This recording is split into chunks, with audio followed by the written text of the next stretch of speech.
मैं आपसे ऐसे 10 सिम्टम्स शेयर करने वाली हूँ जो बताते हैं कि आपके बच्चे का ऑटिज़्म ठीक हो सकता है। तो आप इस वीडियो को लास्ट तक ज़रूर देखना, क्योंकि ये वीडियो आपके लिए बहुत ही ज़्यादा यूज़फुल होने वाली है।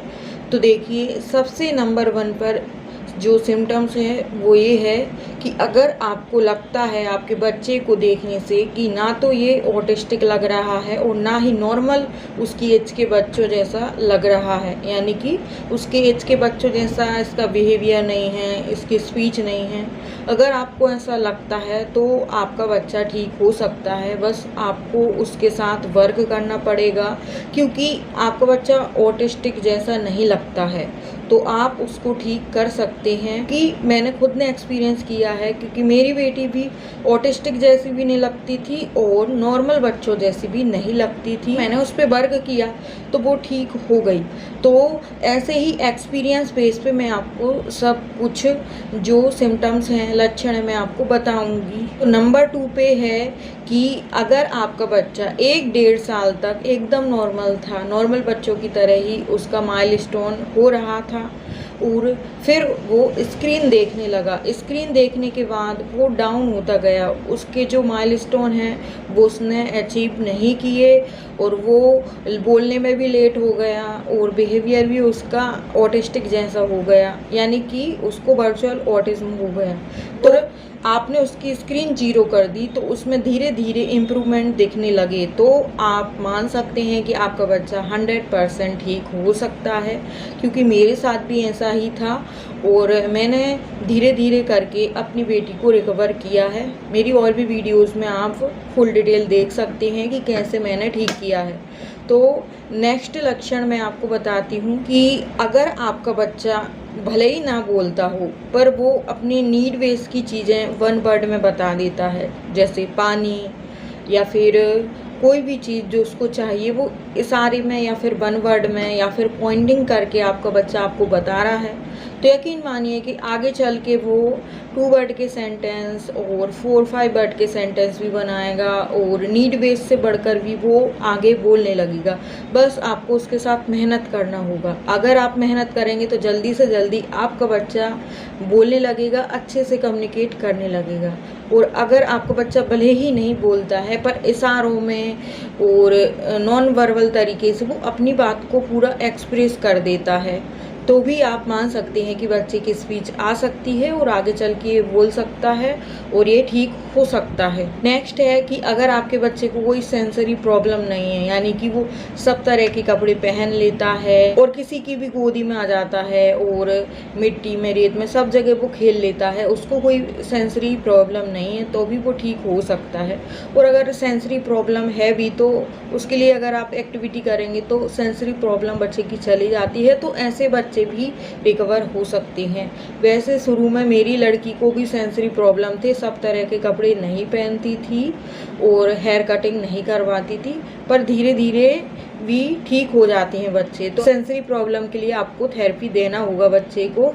और अगर आपका बच्चा वर्ड को या सेंटेंस को रिपीट करता है, यानी कि आप जो बोलते हैं सेम वो बोल लेता है, जैसे आपने पूछा आप क्या कर रहे हो तो उसने भी बोल दिया कि आप क्या कर रहे हो, तो यकीन मानिए कि आगे चल के जो उसकी जो सेंटेंस है वो लैंग्वेज में कन्वर्ट हो जाएंगे। आप उसको बताएंगे, सिखाएंगे, सही से स्पीच थेरेपी देंगे तो वो चीज़ उसकी लैंग्वेज में कन्वर्ट हो जाएगी और वो अच्छे से बोलने लगेगा। अगर आपके बच्चे को कोई स्टीमिंग बिहेवियर नहीं है, जैसे हैंड फ्लैपिंग, टो वॉकिंग, तो भी वो बच्चा ठीक हो सकता है। और अगर सिम्टम्स है भी तो अगर उस पर आपने काम किया और उसके वो सिम्टम्स चले गए तो भी बच्चा ठीक हो सकता है। बस आपको उसके साथ मेहनत करना होगा।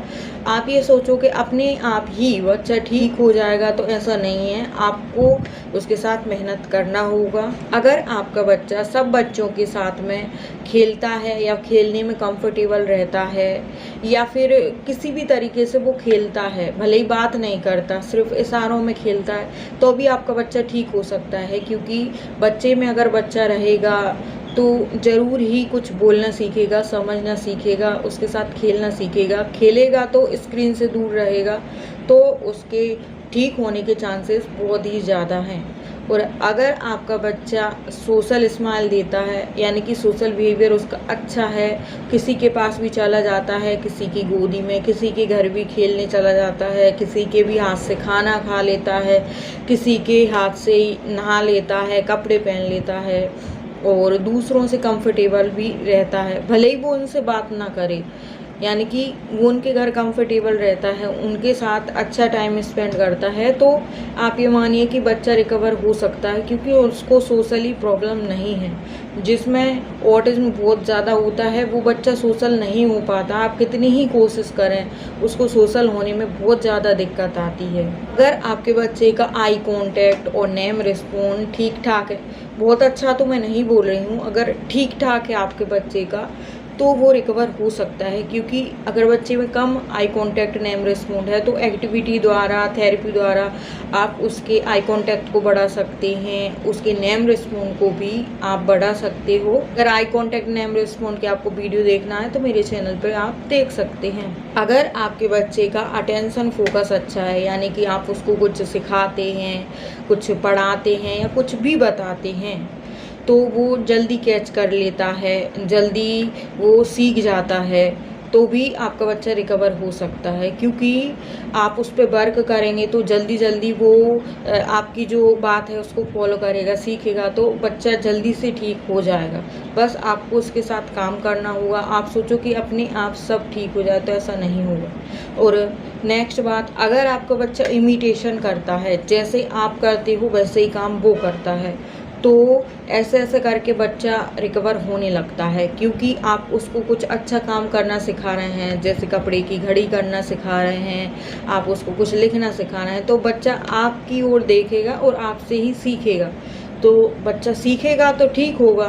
तो जैसे जैसे बच्चा ज़्यादा से ज़्यादा सीखेगा, आप उसको सिखाएंगे तो वो ठीक होने लगेगा। अगर आपका बच्चा प्रीटेंड प्ले करके खेलता है, जैसे घर घर खेलता है किचन सेट से, या फिर कोई भी तरीके से ऐसे बच्चा खेलता है, तो भी बच्चे में इम्प्रूवमेंट आने के चांसेस बहुत ही ज़्यादा हैं और वो ठीक भी हो सकता है। अगर आपका बच्चा कोई रिपीटेटिव बिहेवियर नहीं करता है, जैसे आज ये सब्जी खाई तो कल भी यही खाना है, नेक्स्ट डे भी यही खाना है, तो आज ये कपड़े पहने तो कल भी यही पहनना है, या फिर कोई भी रिपीटेटिव बिहेवियर अगर बच्चा नहीं करता है, या फिर पहले करता था अब नहीं करता है, तो भी बच्चा ठीक होने लगेगा। और आपको रिपीटेटिव बिहेवियर को उसको तोड़ना है, वैसा रिपीटेटिव बिहेवियर आपको उसको नहीं देना है। से देखा गया है कि ऑटिज्म के बच्चे रूटीन के पक्के होते हैं। अगर आपका बच्चा रूटीन का पक्का नहीं है, जैसे आज पढ़ाई करने आपने बिठाया तो बैठ गया और नेक्स्ट डे वो नहीं कर रहा है, यानी कि वो रूटीन का पक्का नहीं है,